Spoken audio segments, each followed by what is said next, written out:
My mom cut off my biracial daughter's braids because they didn't fit her race, so I took her to court, and what followed shattered her perfect facade. I never thought I'd post a photo of my own mother holding my daughter's severed braids. But there I was, thumb hovering over share, heart pounding as I looked at my 7-year-old's tear-streaked face and butchered curls. "It's just hair," my mother had said, smiling with scissors still warm in her hand. It wasn't proper for her race. Those words ignited something primal inside me. The fierce protection of a mother collided with a painful awakening of a daughter who'd spent decades excusing subtle racism. They say you inherit more than just DNA from family. You inherit silence, complacency, the comfortable blindness of privilege. Well, today that inheritance ended. With one photo, I would force the world to see what I'd been too afraid to name, that sometimes the most dangerous form of prejudice wears pearls, sends birthday cards, and calls itself love. They say you can tell a lot about people by their smiles. The ones who smile the loudest often have the most to hide. That's what my husband Isaiah told me on our third date. I remember laughing it off, thinking he was being cynical. Now, 7 years into our marriage, I understand exactly what he meant. My name is Sabine Miller. I'm 34, white, raised in Oakwood Heights, one of those picture-perfect suburbs where the houses are too big and the minds too small. I married Isaiah Johnson when I was 26, against my mother's carefully worded concerns. Isaiah is black, brilliant, and the kindest man I've ever known. Together we have Nyla, our beautiful 7-year-old daughter who inherited her father's curls, his deep brown eyes, and unfortunately, my mother's scrutiny. My mother, Evelyn Miller, comes from old money and older prejudices. She's the type who donates to charity galas but clutches her purse tighter when a black teenager walks by. She's never said anything explicitly racist, she's too refined for that. Instead, she deals in whispers, suggestions, and backhanded compliments. When Isaiah and I announced our engagement, she smiled so wide I thought her face might crack. "Oh, how progressive," she said, champagne glass trembling slightly in her manicured hand.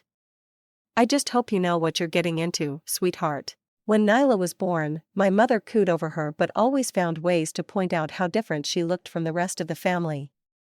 "She's got such unique features," she'd say, examining my daughter like an exotic specimen. "I wonder which side she'll take after more as she grows." As Nyla got older, my mother's comments became more focused on her hair. "Have you thought about straightening it?" she'd ask casually. "It just seems so unmanageable." Or, "Doesn't all that hair get in her way?"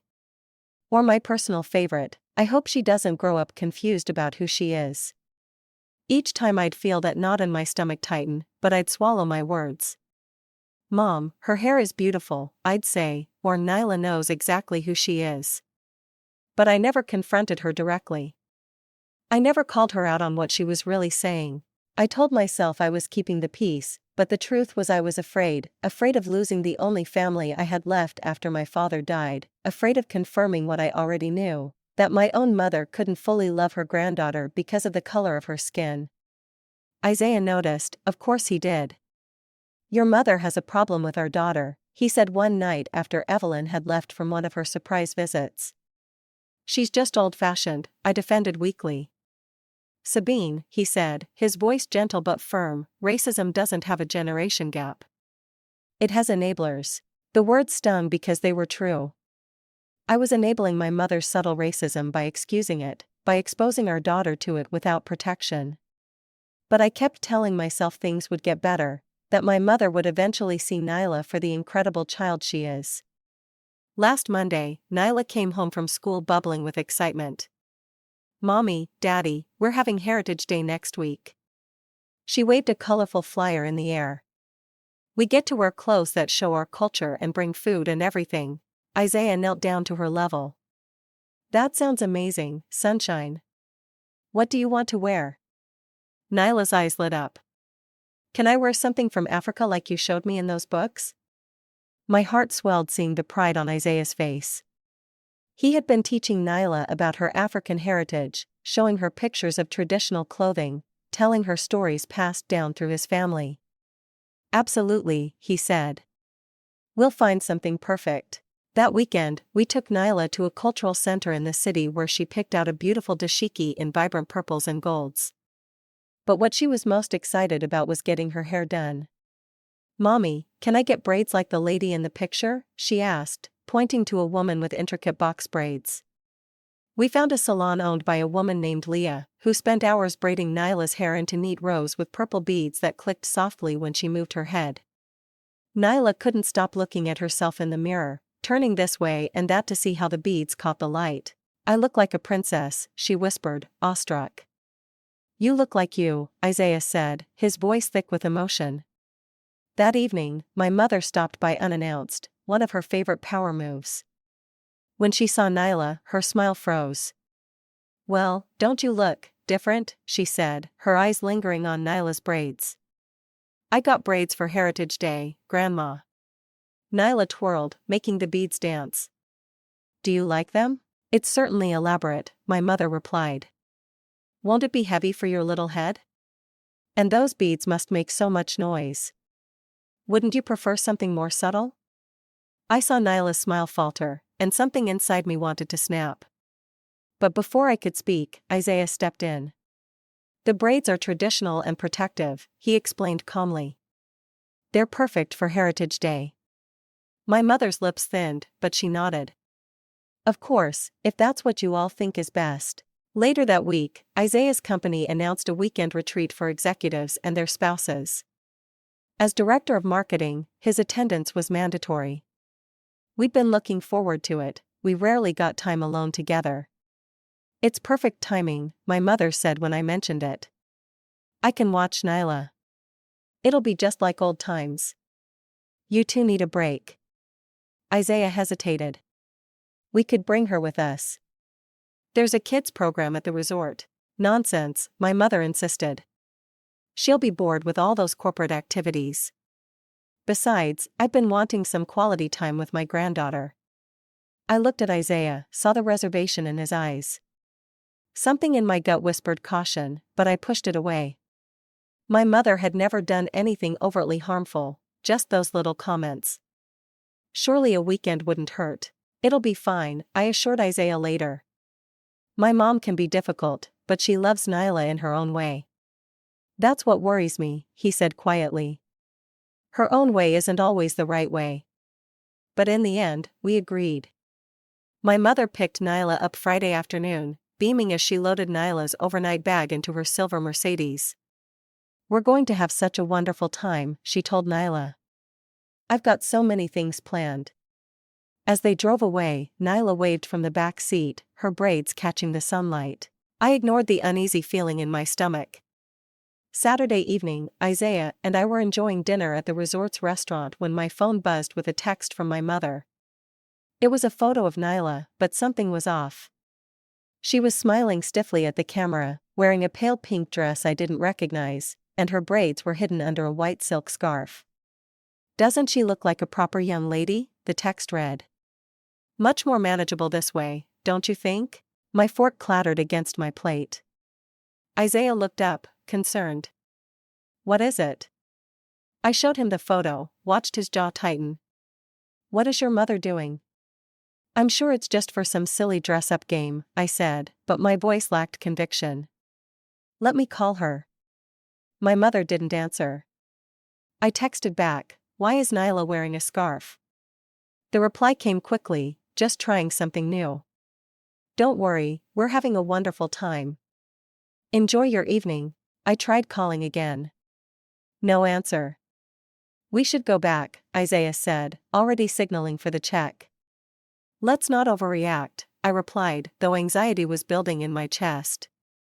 "It's just a scarf. We'll be home tomorrow morning anyway." Isaiah looked at me, his eyes serious.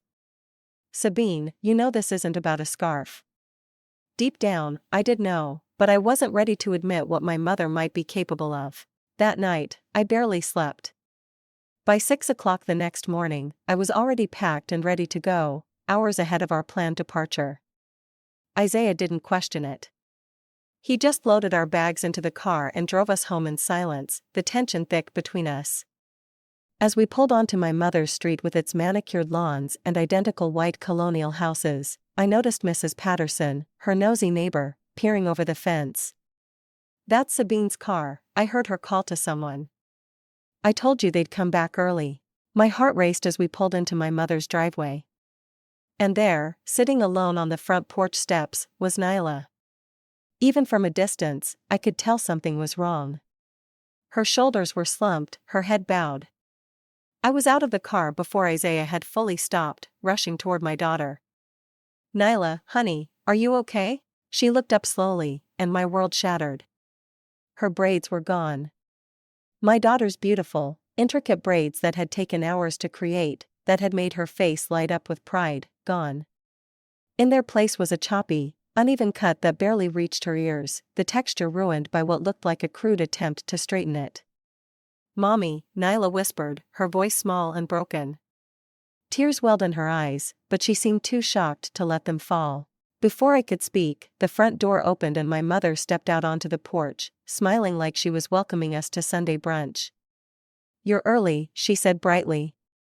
"We were just about to have pancakes." In her hand was a sealed plastic bag. Inside, I could see Nyla's braids, the purple beads still attached. My body went cold. The world narrowed to that plastic bag, to my daughter's devastated face, to my mother's smile that didn't reach her eyes. "What did you do?" My voice came out as a whisper, then rose. "What did you do?" "Now, Sabine, don't make a scene," my mother said in the same tone she used when I'd spilled something as a child. "It's just hair. It grows back." Nyla's small hand found mine, squeezing tight. She said I didn't look like I belonged, she said so quietly I almost missed it. She said my hair was too wild. My mother rolled her eyes. I said no such thing. I simply explained that sometimes we need to adapt to fit in better. The braids were drawing too much attention. Too much attention from whom? I demanded, my shock giving way to fury. "From your bridge club? Your country club friends?" "From everyone, Sabine."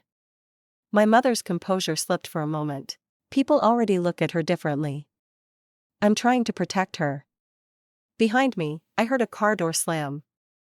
Isaiah had finally parked and was approaching, his footsteps heavy on the concrete. When he reached us and saw Nyla, he froze. His face, usually so expressive, went completely blank, the kind of blank that comes when emotion is too overwhelming to show. "Nyla," he said softly, kneeling beside her. "Baby girl, what happened?" Before she could answer, my mother stepped forward, still clutching the bag of braids like it was a trophy. "I did her a favor," she said, her chin lifted defiantly. "This isn't Africa. This is America. She needs to know that." Isaiah's hands trembled as he touched Nyla's cropped hair gently. "Who did this?" he asked, his voice dangerously quiet.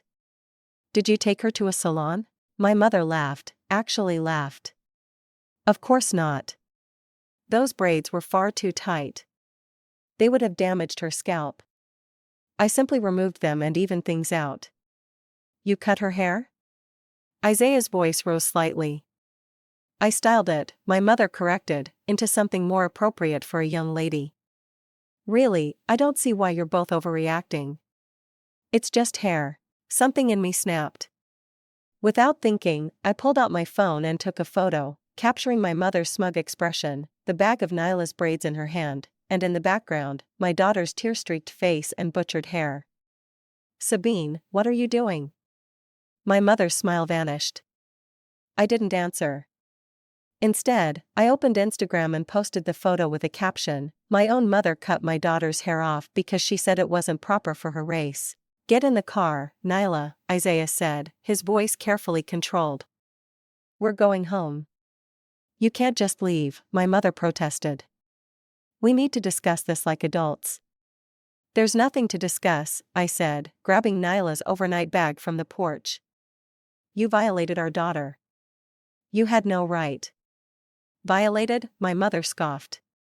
"It's a haircut, not an assault." Isaiah, who had been silent until now, turned to face my mother fully. "Mrs. Miller," he said, his voice ice cold, "what you did was an assault. You took something that belonged to my daughter without her permission. You took something that was part of her identity, her heritage, her pride. You took it because you couldn't stand seeing the black part of her celebrated. My mother's face flushed. That is ridiculous. I love Nyla. You love the parts of her that look like Sabine, Isaiah replied. The rest you want to cut away. He turned, lifting Nyla into his arms even though she was getting too big for it. She buried her face in his neck, her shoulders shaking with silent sobs. As we walked to the car, Mrs. Patterson and several other neighbors watched openly from their yards. I heard whispers, saw phones raised. This would be all over the neighborhood by dinner. Good, I thought savagely. Let them see. The drive home was silent except for Nyla's occasional sniffles. When we arrived, Isaiah carried her straight to the bathroom where he gently washed her hair, trying to restore some of its natural texture after whatever my mother had put in it to straighten it. I sat on the edge of the tub holding Nyla's hand. I'm so sorry, baby. I'm so sorry. Why doesn't Grandma like my hair? She asked, her voice small. Is there something wrong with it? No, Isaiah and I said simultaneously. Your hair is beautiful, I continued. It's perfect exactly as it is. Grandma was wrong. So wrong. But why did she do it? Nyla persisted. Isaiah and I exchanged looks over her head. How do you explain generations of racism to a 7-year-old? How do you tell your child that her grandmother sees her as less than because of her heritage? Sometimes, Isaiah said carefully, people are afraid of things that are different from what they know. And instead of learning to appreciate those differences, they try to make everything look the same. That's stupid, Nyla said bluntly. Despite everything, I laughed. Yes, baby, it is. That night, after we'd tucked Nyla into bed with extra stories and promises that her hair would grow back even more beautiful than before, Isaiah and I sat in the kitchen, the weight of the day settling between us. I should have listened to you, I said, staring into my untouched tea. You never wanted to leave her with my mother. Isaiah sighed.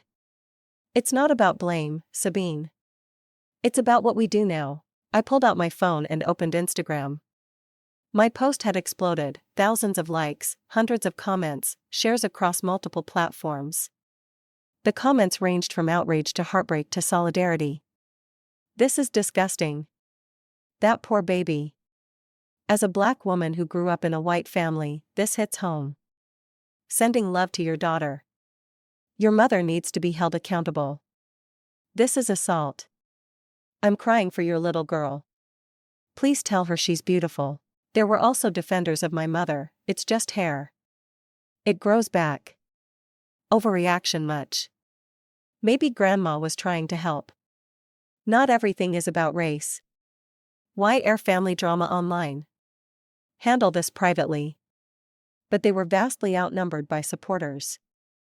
The story was resonating, touching a nerve with people who understood exactly what this act meant, the violence of erasing a child's cultural identity, the entitlement of white hands claiming ownership over a black body, even if that body was partially descended from them. It's going viral, I told Isaiah, showing him the numbers climbing by the minute. He looked at the screen, then at me. Are you prepared for what that means? This isn't just about your mother anymore. This is about to become a conversation much bigger than us. I thought about Nyla, how small she looked sitting on that porch with her butchered hair, how her shoulders had slumped in shame over something that should have been her crown. Good, I said firmly.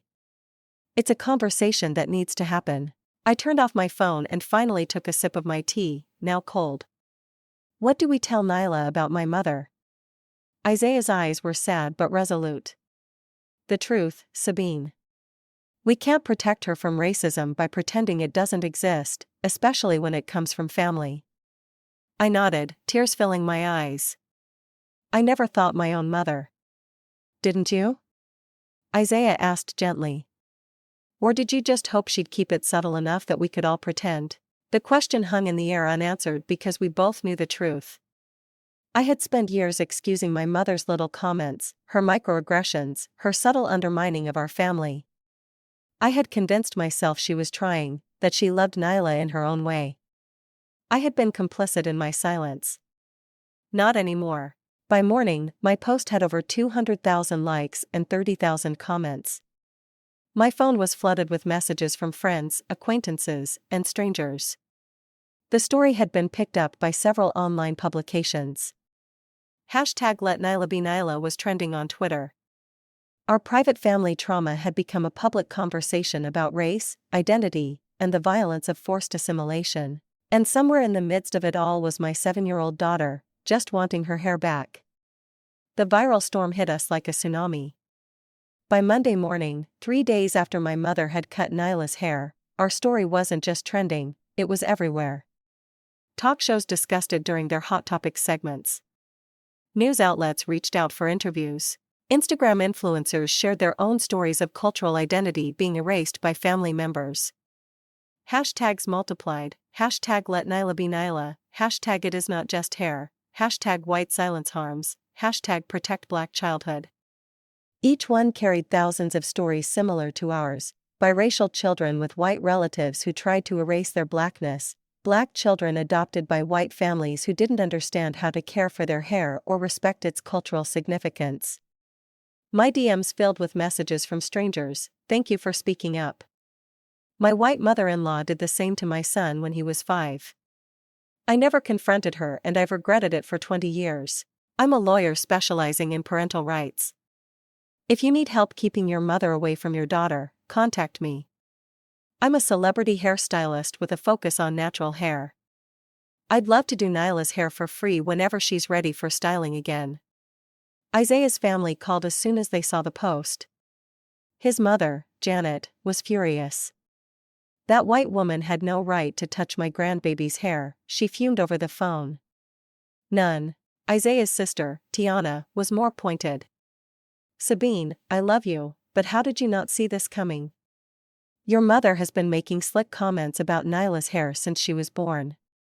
The accusation stung because it was fair. I had seen the signs. I had chosen to ignore them, to excuse them, to hope they would go away on their own. My privilege had allowed me to believe racism was something we could sidestep if we just tried hard enough, not something my daughter would have to face from her own grandmother. On Tuesday morning, I was washing dishes when Isaiah called me into the living room. My mother was on the local news. "I was only doing what was best for the child," she told the reporter, her voice steady, her appearance immaculate as always. "Those braids were inappropriate for a girl her age. They made her stand out in ways that would only hurt her in the long run." The reporter, a young black woman, kept her face professionally neutral. "So you took it upon yourself to cut your granddaughter's hair without her parents' permission?" "I'm her grandmother," my mother replied, as if that explained everything. Sabine has always been easily influenced. She and her husband are raising Nyla to be a target. They're teaching her to be different when she should be learning to fit in. "Fit in with whom, Mrs. Miller?" the reporter asked. My mother smiled tightly. "With society, of course." "Which society would that be?" the reporter pressed. The camera caught my mother's momentary confusion before she recovered. "American society. This isn't about race, no matter what my daughter is claiming online. This is about a grandmother trying to help her granddaughter navigate a complicated world." I turned off the TV, my hands shaking. "She really believes she did nothing wrong." "Of course she does," Isaiah said quietly. "That's how this kind of racism works. It disguises itself as concern, as protection. It never has to acknowledge what it really is." Nyla had been subdued since the incident. She didn't want to go to school, afraid of what her classmates might say about her hair. "What if someone else wants me to look different too?" she asked as I tried to coax her into her uniform. My heart broke all over again. "No one at school is going to touch your hair, baby. I promise. And if anyone says anything unkind, you tell your teacher right away." "But what if they think it silently?" she asked, her eyes wide. "Grandma thought my braids were bad for a long time before she cut them off. I could tell." Out of the mouths of babes. My 7-year-old had recognized what I had spent years pretending not to see. "You're right," I admitted. "Grandma did think that. And she was wrong, completely, totally wrong." There was nothing bad about your braids or your hair or any part of you. We ended up keeping Nyla home that week. The attention was too much, the story too raw. Instead, Isaiah took a few days off work and we focused on helping Nyla process what had happened. On Wednesday, we took her to a black-owned salon called Crown Glory. The owner, Janelle, had reached out after seeing our story online. "Bring that baby in," she'd written. "We'll take care of her." The salon was warm and welcoming, filled with women of all ages with beautiful natural hairstyles. Janelle led Nyla to a special chair decorated with ribbons and placed a plastic tiara on her head. "Every queen needs a crown," she explained. "And while yours is growing back, you can borrow this one." Janelle examined Nyla's hair gently, clucking her tongue at the uneven cut. "Your grandmother did a number on you, didn't she? But don't you worry, we're going to make it pretty again." "Can you make it look like before?" Nyla asked hopefully. Janelle shook her head. "Not yet, honey.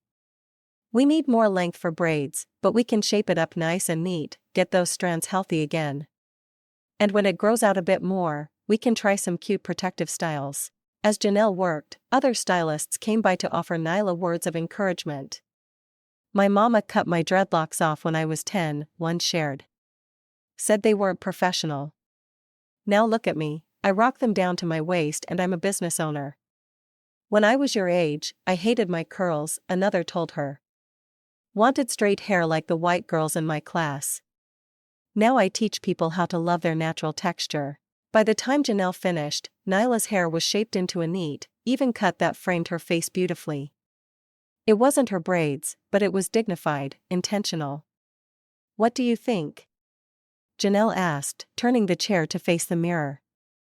Nyla studied her reflection, touching her hair gently. "It's pretty," she said, a small smile forming. "And it feels like me again." That afternoon, I received an email from Dr. Camille Warren, a Black child psychologist specializing in racial identity development. She offered to work with Nyla pro bono. "What your daughter experienced was a racial trauma," she wrote.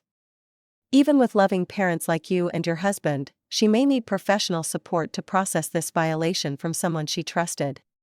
Isaiah and I agreed immediately. We'd both been worried about the long-term impact on Nyla. Would she internalize her grandmother's judgment? Would she begin to see her black features as something to hide or change? Our first session with Dr. Warren was eye-opening. She spoke to Nyla with direct kindness, never talking down to her. "How did you feel when your grandmother cut your hair?" she asked. Nyla thought for a moment. "Scared and sad and like I did something wrong, even though I didn't think I did." "You absolutely did nothing wrong," Dr. Warren assured her. "What your grandmother did was wrong. She took something that belonged to you without asking." "My braids," Nyla said quietly. "Not just your braids," Dr. Warren corrected gently. "Your choice, your right to look the way you want to look, your connection to your heritage." She looked at Isaiah and me. This is where many well-meaning white parents of biracial children stumble. They don't understand that hair isn't just hair in the black community. It's history, it's politics, it's identity. Cutting a black child's hair without permission, especially to make it look less black, is an act of violence. The word violence hit me like a physical blow. But Dr. Warren was right. What my mother had done wasn't just a boundary violation or a misunderstanding. It was an attempt to erase part of who Nyla was. That evening, after Nyla went to bed, I sat down to write a follow-up post. The original had been raw emotion, a mother's outrage captured in the moment. This one needed to be more reflective. "Many have asked why I shared such a private family moment so publicly," I wrote. "The truth is I was angry. I am still angry. But beyond that, I recognized in that moment that my silence had enabled my mother's racism for too long. By never confronting her little comments, by excusing her microaggressions as generational, by prioritizing family peace over my daughter's dignity, I had been complicit. White silence protects white supremacy, even when, especially when, that supremacy comes from people we love. My daughter deserved better than my silence. She deserved a mother who would stand up and say unequivocally, 'This is wrong. This will not be tolerated.'" Not even from family, not even from the people who raised me. I know some will see this as performative, as a white woman using my daughter's trauma for internet points or ally cookies. I can't control those perceptions. All I can do is commit to the ongoing work of examining my own privilege, protecting my daughter's right to her full identity, and calling out racism wherever I see it, starting in my own family. I hit post, then closed my laptop. Outside our window, a news van was parked across the street, the third one this week. Our phones rang constantly. Our private pain had become a public conversation. Meanwhile, my mother had doubled down. She gave another interview, this time to a conservative talk show host who sympathized with her traditional values and decried the woke mob attacking a grandmother for just trying to help. "They're painting me as some kind of monster," she complained, when all I did was give my granddaughter a haircut. In my day, children didn't have a say in their hairstyles. Parents and grandparents knew what was best. The host nodded sympathetically. It seems like a major overreaction to what was essentially just a bad hair day. Isaiah threw a pillow at the TV. A bad hair day? Is that what they think this is? I shook my head, too angry for words. This wasn't just about hair. It never had been. It was about a white woman deciding her biracial granddaughter looked too black. It was about generations of white standards of beauty being violently imposed on black bodies. It was about my mother believing she had the right to literally cut away the parts of Nyla that didn't fit her image of what a Miller should look like. Most of all, it was about a little girl who went to her grandmother's house proud of her heritage and came home ashamed, violated, and confused. As painful as the public spotlight was, it was forcing conversations that needed to happen. Across social media, white parents of biracial children shared resources, admitted blind spots, committed to doing better. Black parents shared stories of schools and relatives who had touched or commented on their children's hair without permission. Multiracial adults recounted childhood experiences of having their identities policed by family members. Nyla's story had touched a nerve because it wasn't just her story. It was the story of boundaries crossed, of cultural erasure disguised as love, of the painful intersection where family and racism collide.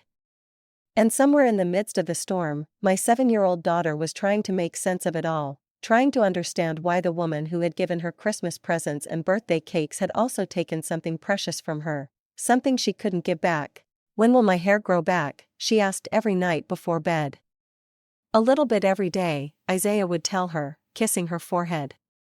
"And it'll be even more beautiful than before, and stronger," I would add, because now it knows how to survive a storm.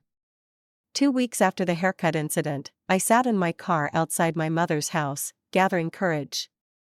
The media frenzy had started to die down, though our story still circulated online. Nyla was back in school, her confidence slowly rebuilding thanks to her classmates' supportive reactions and Dr. Warren's twice-weekly sessions. It was time to face my mother. I hadn't spoken to her since that Sunday morning, though she'd called repeatedly, left voicemails alternating between defensive and wounded. "I don't understand why you're doing this to me," she'd said in the last one. "Making me out to be some kind of monster to the whole world. This isn't how I raised you, Sabine." That was exactly the problem, how she'd raised me, the subtle lessons about what beauty looked like, who deserved respect, whose comfort mattered most. I'd spent 34 years absorbing those lessons, and now I was having to unlearn them all at once. Isaiah had asked me that morning, "Are you sure you want to do this alone?" "I need to," I'd replied. "This is between me and her first. Before it's about Nyla, before it's about you, it's about what I've allowed to happen all these years." Now sitting in her driveway, I took a deep breath and texted her, "I'm outside. We need to talk." The front door opened almost immediately. My mother stood there perfectly put together as always in a pale blue sweater set and pearl earrings. Her expression was carefully neutral, but I could see the tension in her shoulders. "I was wondering when you'd finally come," she said as I approached. "Coffee?" Such normalcy, as if we were meeting for our usual monthly lunch instead of having our first conversation after she'd assaulted my child. "No," I said, following her into the immaculate living room. "I'm not staying long." She sat primly on the edge of her favorite armchair. I assume you're here to explain why you've dragged our family business across the internet. Do you have any idea what this has done to my reputation? My friends at the club can barely look me in the eye. The charity board is considering asking me to step down. I'm here to give you a chance, I said, remaining standing. One chance to apologize, not to me, to Nyla. To recognize what you did and why it was wrong. My mother's face hardened. I have nothing to apologize for. I was trying to help that child fit in better. You and Isaiah are so determined to make her stand out, to emphasize the differences. It's not fair to her. Not fair to her, or not comfortable for you? Don't twist my words, Sabine. Your father would be heartbroken to see how you're behaving. There it was, the trump card she'd always played when I started pushing boundaries. Dad had been gone 10 years now, but she still wielded his memory like a weapon. Dad would be horrified by what you did, I countered, surprising myself with my certainty. He loved Nyla exactly as she is. Your father understood the importance of tradition, of family legacy. He would have agreed that the child needs guidance. Her name is Nyla, not the child. And no, he wouldn't have. Dad was many things, but he wasn't cruel. My mother flinched. Cruel? Is that what you think of me now, after everything I've sacrificed for you? I sighed, suddenly exhausted. This isn't about you, Mom. It's about Nyla. It's about her right to wear her hair the way she wants, to embrace all parts of her heritage without shame. Heritage? My mother scoffed. She's American, Sabine, not African. All these braids and, it's confusing her about who she really is. She knows exactly who she is. She's the one who gets to decide that, not you, not me, not anyone else. My mother's eyes narrowed. You've changed since you married him. I've grown, I corrected her. And yes, Isaiah has helped me see things I was blind to before, things you taught me not to see. I glanced around the living room at the dozens of family photos displayed on the walls and shelves, my parents' wedding, me as a baby, a toddler, a teenager, my graduation, family vacations. Not a single photo of Nyla. Where are the pictures of your granddaughter? I asked, though I already knew the answer. I have one in the kitchen, my mother said defensively. 1 in 7 years. I haven't had time to print the recent ones. I shook my head, a strange calm settling over me. You've never seen her, have you? Not really. Not as family. Just as some intrusion, some mistake I made that you've been tolerating. That's ridiculous. I love that child. Her name is Nyla, I repeated. And no, you don't. You love the idea of having a granddaughter, but the actual person she is, with her brown skin and her curly hair and her connection to her black heritage, that person terrifies you. My mother stood up abruptly. I think you should leave. I will. But first, I need you to understand something. Isaiah told me something last night. He said, you have to pick, not sides, but what values you'll raise our daughter with. And he's right. I can't raise Nyla to love herself while exposing her to someone who wants to cut away the parts of her that don't fit some narrow definition of acceptable. So that's it. You're choosing him over your own family. No, Mom. I'm choosing my daughter over your prejudice. I'm choosing love over fear. I'm choosing truth over comfort. I moved toward the door, then paused. If you ever want to be part of Nyla's life again, you need to do the work, real work, therapy, education, honest reflection about your beliefs and where they come from. Until then, you won't be seeing her or me. You can't keep my granddaughter from me, my mother said, her voice rising. I have rights. Try to enforce those rights, I said quietly, and I'll make sure the judge sees that photo of you holding her cut-off braids. We'll see how far your grandmother's rights get you. As I turned to leave, something caught my eye on a side table, a small wooden box I recognized from my childhood. It contained keepsakes my mother had saved from my early years. Acting on impulse, I opened it. Inside were the expected items, my first tooth, a lock of my baby hair, report cards. But at the bottom was something unexpected, a crumpled yellow drawing. I smoothed it out carefully. It showed two stick figures holding hands, one with yellow crayon hair, one with brown curly hair. Beneath them, in my wobbly childhood handwriting, "This is my best friend, Kesha." I remembered Kesha Williams, the only black girl in my kindergarten class. We'd been inseparable for most of that year until suddenly we weren't. I never understood why our playdates had stopped. "You kept this?" I asked, confused. My mother's expression shuddered. "I was cleaning out your old room and found it." I meant to throw it away, but she hadn't. She'd kept it, hidden away in this box of precious memories, crumpled but preserved. Why did Kesha and I stop being friends? I asked, though I was beginning to understand. My mother didn't answer, but her silence told me everything. "You did the same thing to me, didn't you? Decided who was appropriate for me to associate with. Pushed me into ballet instead of the basketball team Kesha played on. Made sure I only invited certain girls to my birthday parties." The patterns were so clear now, the subtle ways she'd shaped my childhood to fit her vision of what a Miller daughter should be. "I was protecting you," she insisted, "just like I was trying to protect Nyla." From what? From diversity? From relationships with people who don't look exactly like you? That's not protection, Mom. That's control. I tucked the drawing into my pocket and walked out, leaving the front door open behind me. As I reached my car, the weight of generational patterns settled on my shoulders. How easy it would have been to continue the cycle, to prioritize fitting in over standing up, to choose silence over confrontation. Never again. That evening, as I showed Isaiah the drawing, my phone buzzed with an email notification. It was from my mother's attorney. "You've got to be kidding me," I said, reading the message aloud. "Formal notice of intent to file for grandparent visitation rights. She's actually suing us." Isaiah's jaw tightened, but his voice remained calm. "We knew this might happen. Your mother isn't used to having her authority challenged. What do?" "We fight," he said simply. "We protect our daughter." I nodded, a strange sense of clarity washing over me. The battle lines were drawn now. My mother had forced my hand. The next day, we contacted Andrea Barnes, a black attorney who specialized in family law cases with racial components. She'd reached out after seeing our story online, offering her services pro bono. "Unfortunately, this isn't the first case I've seen like this," Andrea told us during our initial consultation. White grandparents using the legal system to maintain access to biracial grandchildren, often against the parents' wishes. "Does she have a case?" I asked.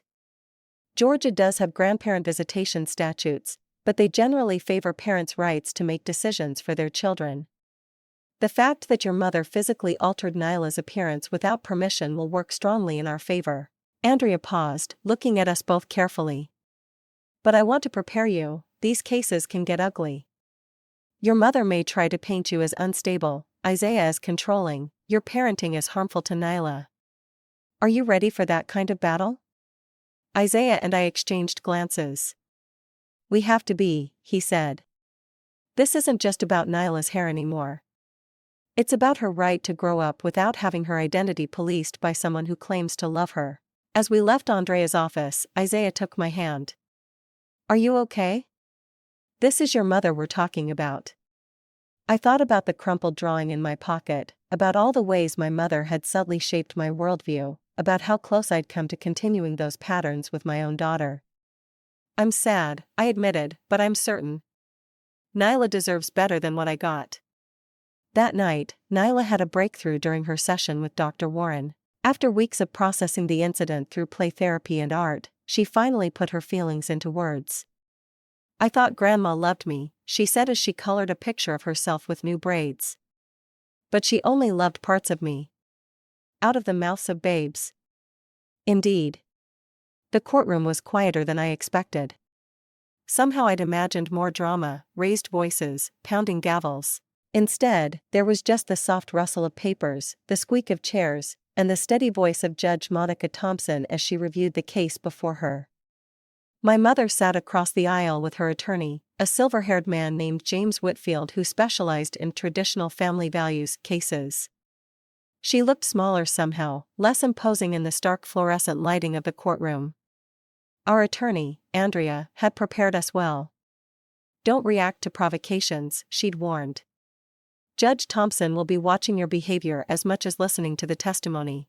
So I sat still, hands folded in my lap, as James Whitfield painted a picture of my mother as a loving grandmother devastated by being cut off from her only grandchild over a simple misunderstanding. "Mrs. Miller has been a pillar of the community for decades," he told the judge. "A devoted mother and grandmother who only wants what's best for her family. Yes, she made a mistake in cutting the child's hair without permission. She acknowledges that, but to use that single lapse in judgment as grounds to deny all contact with her granddaughter is vindictive and harmful to the child." When it was Andrea's turn, she stood tall, her voice steady.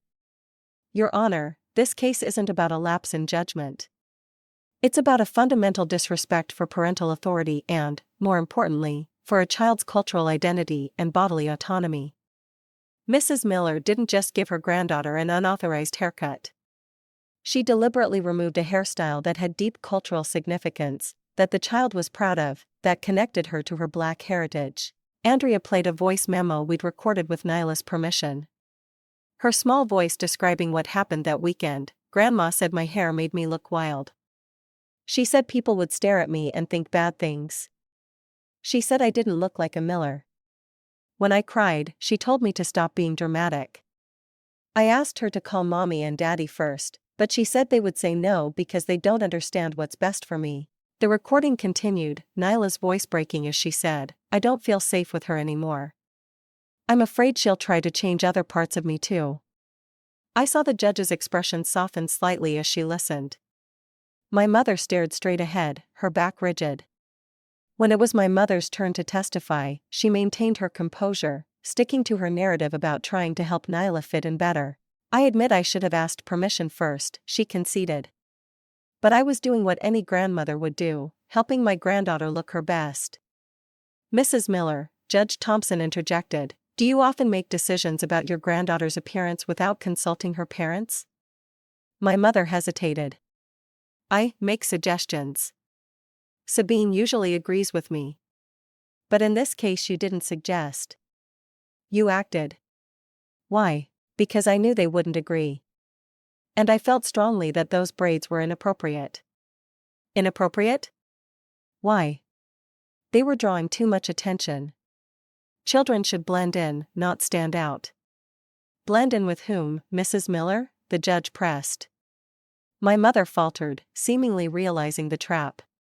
With their peers, Your Honor." "And Nyla's peers at her school, they all wore their hair in ways that blend in?" "Well, I suppose not all of them, but, Mrs. Miller, would you have cut off your granddaughter's braids if she were fully white with straight blonde hair that had been braided for, say, a dance recital?" The courtroom fell silent. My mother's mouth opened, then closed. "That's different," she finally said. "How so?" "It just is," my mother insisted, her composure cracking. "Those braids were making her look, they weren't suitable. They weren't making her look white enough." "Is that what you mean, Mrs. Miller?" "I object." James Whitfield stood up. "Your Honor is putting words in my client's mouth."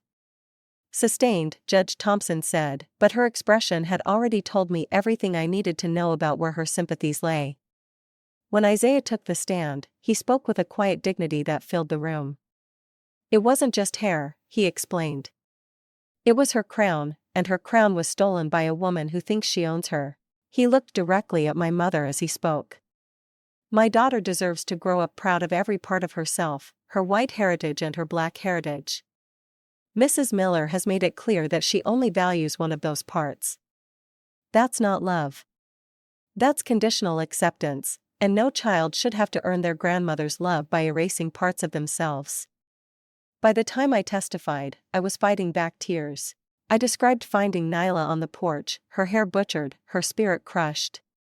I explained the patterns I'd only recently recognized in my own upbringing, the subtle shaping of my worldview to exclude and devalue anyone who didn't fit my mother's narrow definition of acceptable.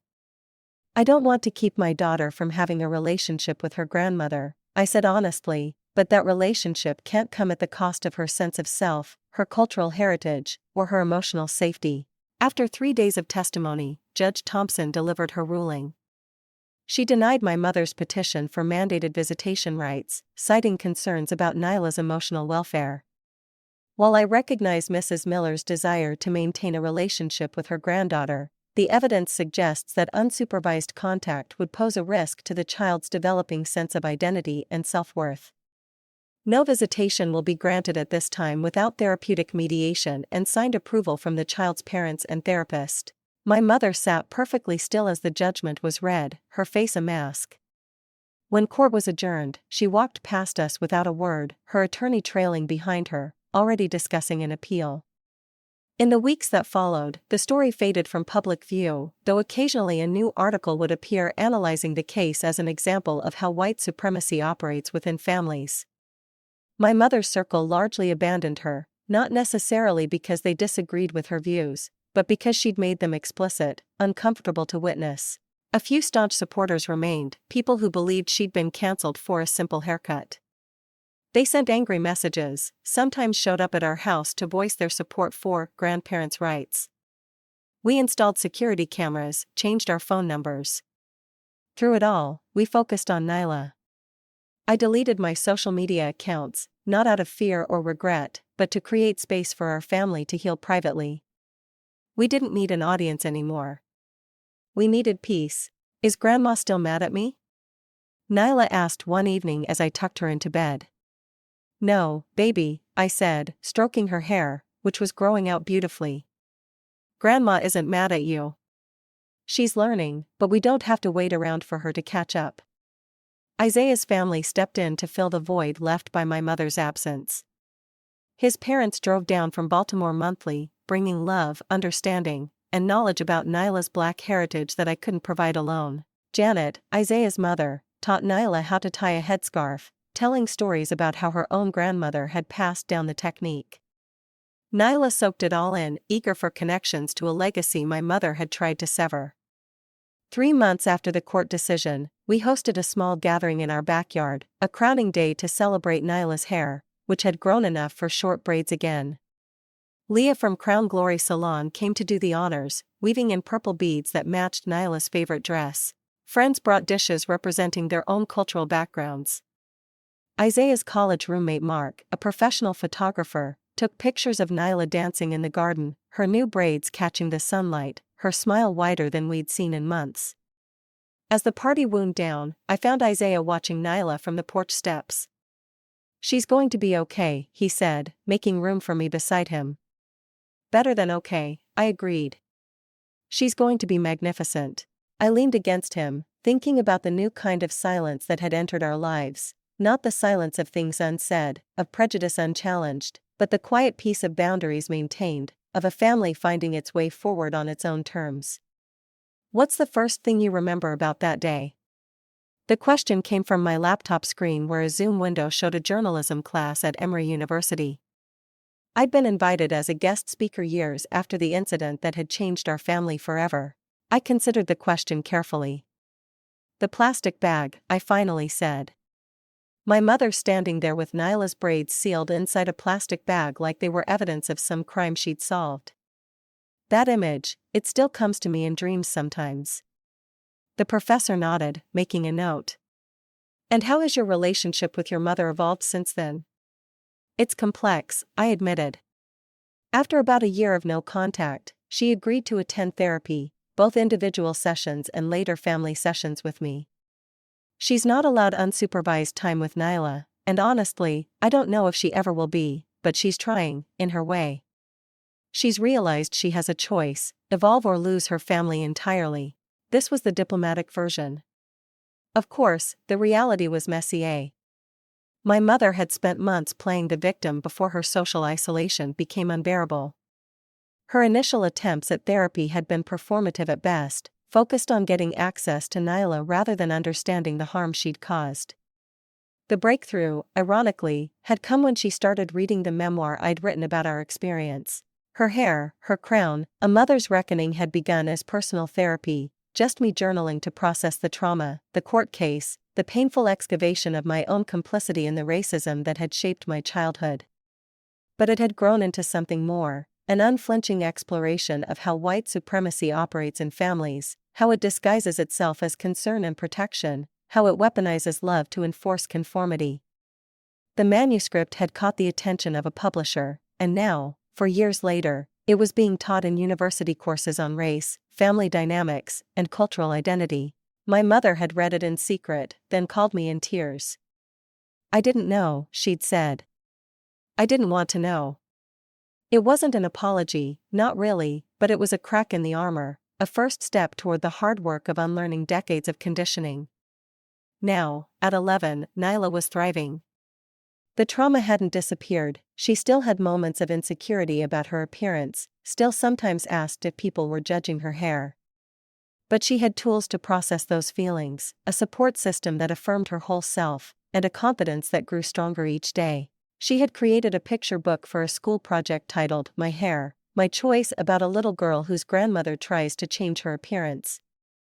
In the story, the girl stands up for herself, teaches her grandmother about her heritage, and ultimately helps the older woman see the beauty in difference. It wasn't our real story, it was the one Nyla wished had happened, the one where reconciliation came easily, where education led swiftly to understanding.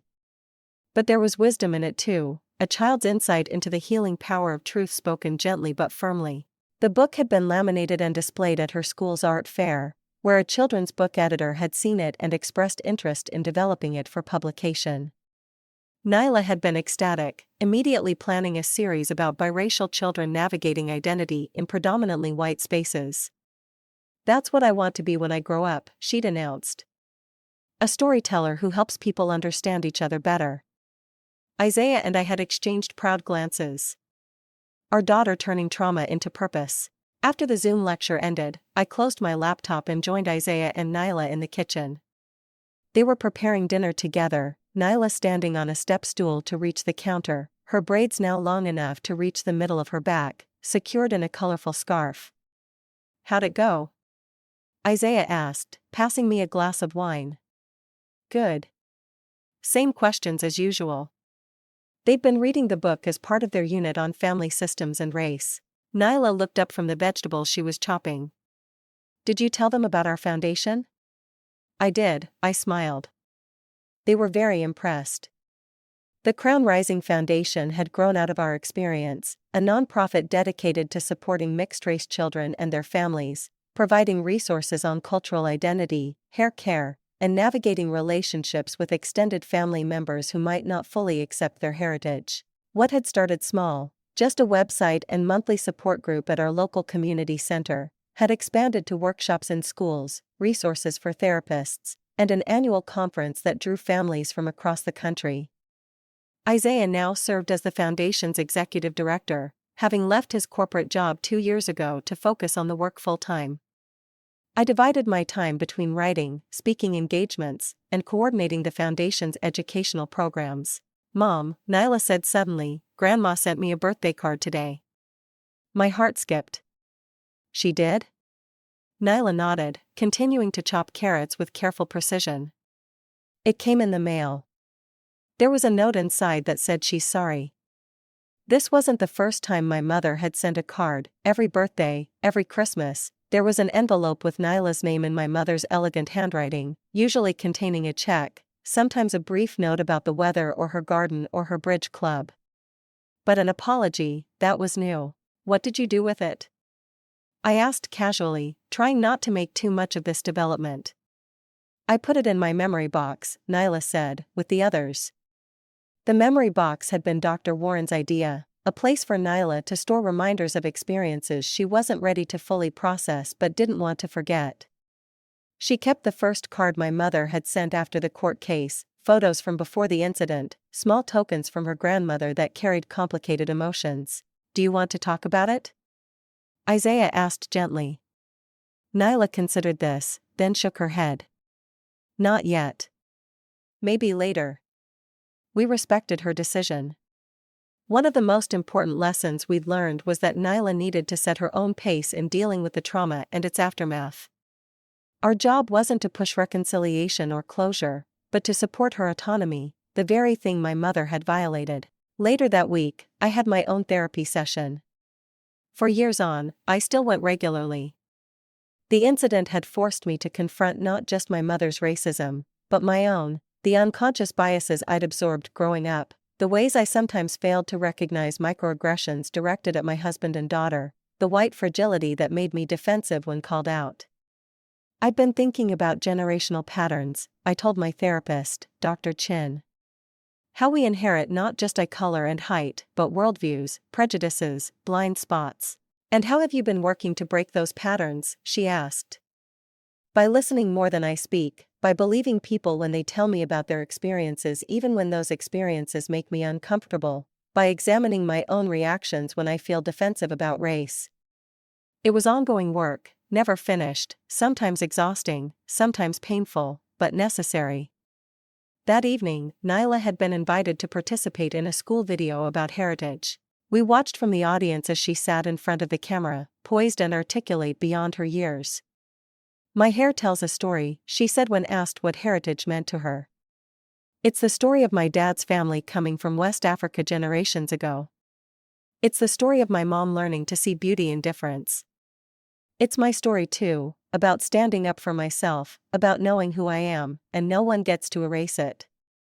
The phrase caught on. Within weeks, Black and biracial girls were posting videos on social media with the hashtag no one gets to erase it, sharing their own stories of having their appearances policed, their identities questioned, their heritage minimized.